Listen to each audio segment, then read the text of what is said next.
that I've got several chickens in, and I'm basically moving that chicken tractor through the garden area. And you can see they do a really good job at cleaning up and eating down all the weeds. And then I come through with the wheel hoe and kill off any remaining weeds and kind of tear up some of the roots of the weeds, and that gives us this really nice soil.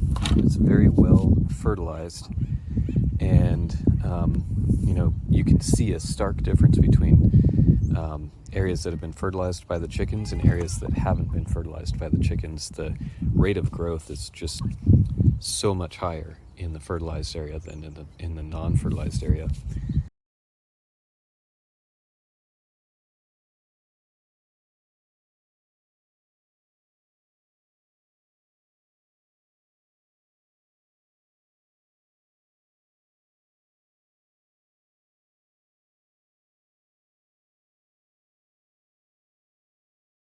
And so it's kind of nice because, in addition to getting our soil nice and fertile and beating down the weeds so that we can plant into it and everything, we get chicken out of it. And so that's kind of a nice little, I guess you could say, stacking functions.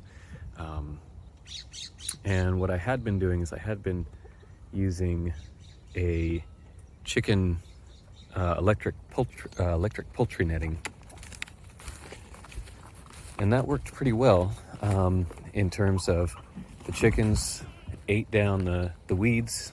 They tore up the soil, got it nice and ready for planting. You can see here, this is one area where I had the chickens for quite a while, and look, it's beautiful. It's cleared out, and so I've planted potatoes in here and peas, and this is going to grow up and just be huge once those plants get established.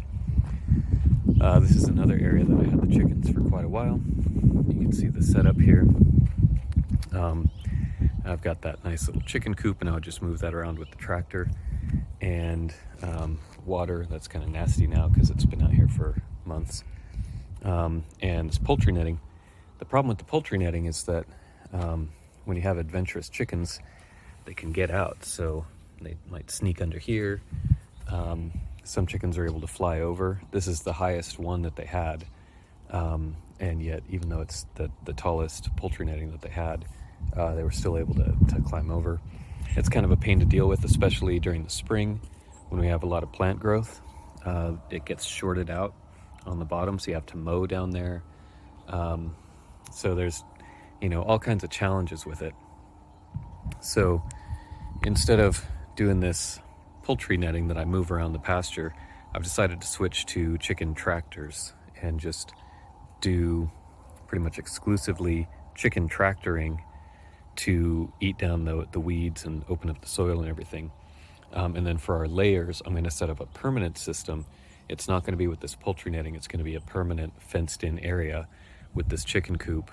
And so that'll be where we get our eggs, rather than trying to combine those two things of both moving the chickens around the pasture to eat down the weeds and get eggs out of it. I'm just going to have the egg production in one area. The meat production will be in the chicken tractors. They'll eat down the weeds, open up the soil, fertilize and all that, and I won't have to deal with them constantly getting out, constantly dealing with this electric poultry netting, moving it around, having it short out, all that good stuff. So it should greatly simplify our fertilization regime, and also our egg production, and also our meat production.